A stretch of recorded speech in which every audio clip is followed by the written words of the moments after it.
அம்மாக்கு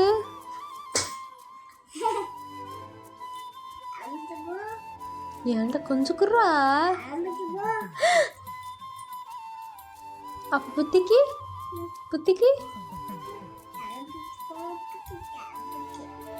யாருக்கு தருவாப்பா? யாருக்கு? உங்கள் அப்பா ஃபோனே பேச மாட்டேங்குது, உங்கள் அப்பாக்கா தருவேன்? அப்பா அம்மாவுக்கு தரமாட்டேன், பிருத்திவிக்கும் தரமாட்டேன், பிருத்திவிக்கும் தரமாட்டேன். இத்திக்கு இத்திக்கு இப்போ யாருக்கு தான் தருவ? யாருக்கு தான் தருவ நீ? ஆ